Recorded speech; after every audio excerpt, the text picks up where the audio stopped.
YouTube! ¿Qué pasa? Welcome back to another Star Rail video. So, with the recent update, we received this, the Aetherium Wars, I think it's called. And yeah, with this update, basically, yeah, it says here, the popular game Aetherium Wars is currently holding the Interstellar Tournament Festival, where players are all set to show their strength. So basically what this is a current event and also a concurring mission that goes with it, or a couple of missions actually. And this is basically you fight using these Ethereum souls and these little enemies you fight all over different maps, right? And when we click on go, you come to here, the Aetherium Wars Victory Zone. So you basically here you have 4 different maps. One is the Corridor of Fading Echoes, Cloudford, Herda Space Station, and Great Mine. And in these, each one of them, you have to beat all the enemies there, collect the Aetherium souls, solve. I think that's what they called. I don't even know. And you got to do like a little riddle on each one of them as well. It's pretty straightforward actually. Now, the real challenge, the real challenge is at times with these little 4 stages beating the final bosses, right? Since you are using only the monsters, I'm just going to call them monsters from now on, that you are receiving, right? And you can only level them to a certain level. You have certain chips with which you can enhance their skills and whatever. And then at the end, you got to fight in the arena, the final showdown. After you've beaten the arena, which the final champion is Topaz, after that you will be fighting again against a what is it, like a secret enemy, which is going to be Hook. For all those that are going to get spoiled now, I'm sorry, but yeah, you're going to be fighting Hook at the end, and Hook actually. The battle against Hook can be nasty for some, depending if you even reached this far, right? Reaching this far is already challenging because Topaz is a real deal in the arena, right? In the final showdown. And then fighting against Hook, you fight a battle with 2 rounds actually, and you only have your one team, right? So it's going to be a bit of a taxing thing. Apart from this, you also have the hyperlink matches where you basically fight different opponents, each having their own difficulty. And after you beat the yellow light level, you got to fight the red light level, and then thereafter is the exhibition match, right?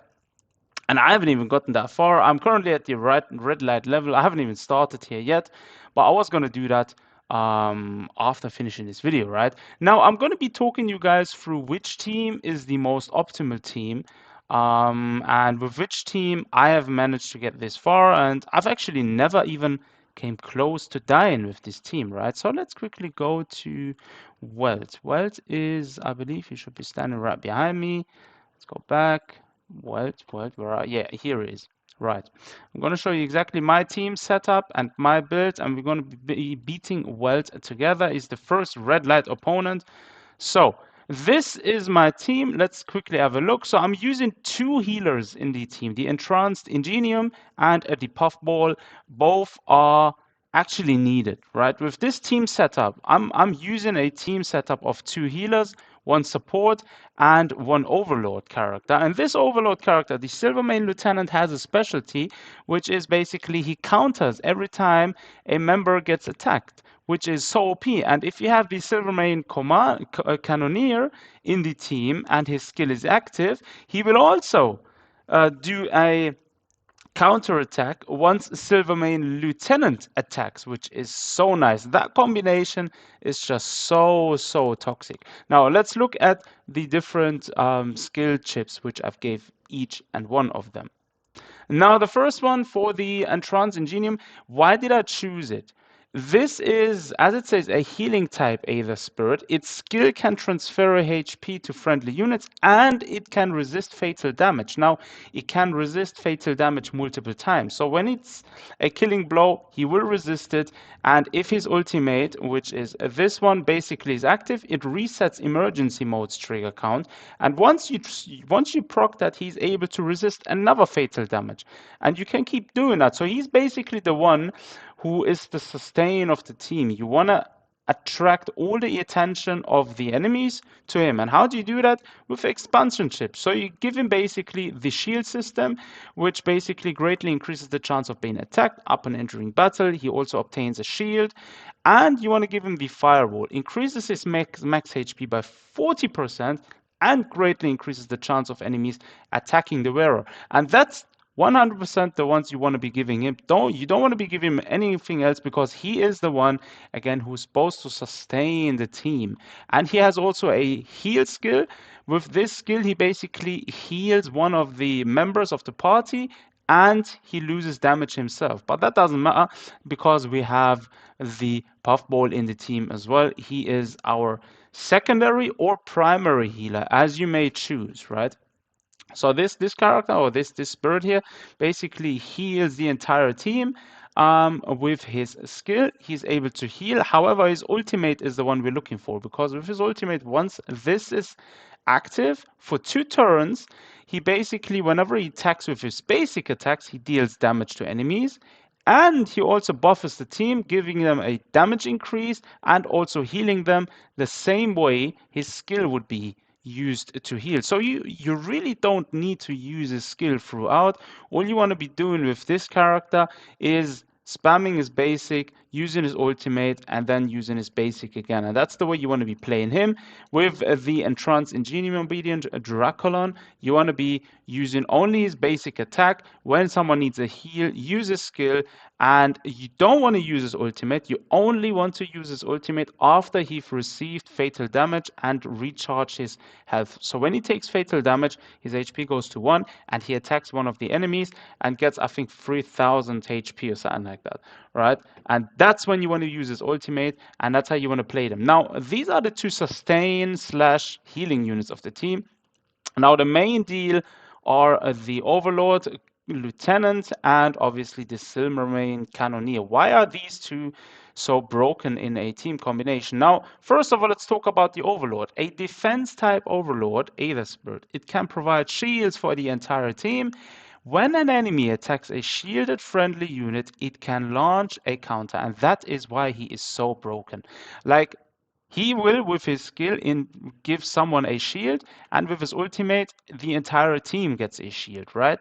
That is basically the 2 things you want to be. You don't want to use his basic. You only want to use his skill and his ultimate. He will dish out most damage of the entire team only through his counter attacks. What you want to be doing is his skill has basic 4 energy cost. You want to be giving him exactly these chips.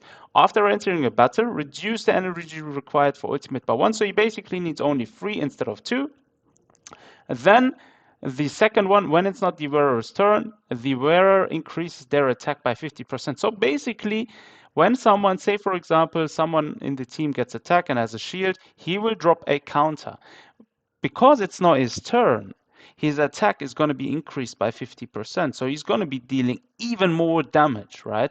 And the last one, I gave him this one just because it gives him a bit more sustainability. At the end of the wearer's action, they gain a barrier that nullifies all damage except DOTs, right? So that's basically, I just gave him that for a bit more sustainability. And yo, this character is just so broken. Like, yeah, you can use the other overlords. I mean, you can use whatever team setup you want to use, really, right? But I'm giving you the most optimal team for survivability and for dishing out passive damage without you even using a character's turn for doing damage. That's the crazy thing about this team. Now, with the Silvermane Cannoneer, he is a support type Aether Spirit. Its skill can support friendly units. After launching an attack, it can launch a follow-up attack. That's why he's so good, because every time the Silvermane Lieutenant does a counter, the Silvermane Cannoneer does another attack, which is basically an AoE attack, so you will attack 3 enemies at once in the vicinity. So that is basically why this combination is so broken. Plus, with his skill, he supports 1 ally for 2 turns. When that ally attacks, launches a follow-up attack, deal 100% of Silvermane's Cannoneer attack as damage to an attacked enemy target, and 50% of Silvermane Cannoneer's attack as damage to enemies adjacent to it. So that's basically the AoE attack, and his ultimate will basically increase an ally's attack by 50% for 2 turns. If the target ally is not this unit, additionally regenerates 2 injury. So you want to be using his skill and his ultimate always on the Silvermane Lieutenant. And that's basically the combo between the main, let's say, defensive type overlord, the support, and the combination between the 2 healing units. And with this team, you will be most likely progressing all the way to the end. Now we're going to be facing Welt now, and we're going to be quickly going over Welt. So we're going to see if we're able to clear with this team and the red allied level of Welt. Now, there is the type counteract. Obviously, keep that in mind when playing, right? However, one thing I didn't show you guys, there is one chip you 100% need for your Silvermane Cannoneer, which is this one, the Moral Activation. After an ally attacks, all allies gain 1 stack of Moral. Each stack of Moral increases damage dealt by 0.4%, damage resistance by 0.4, and basically stacks the entire team.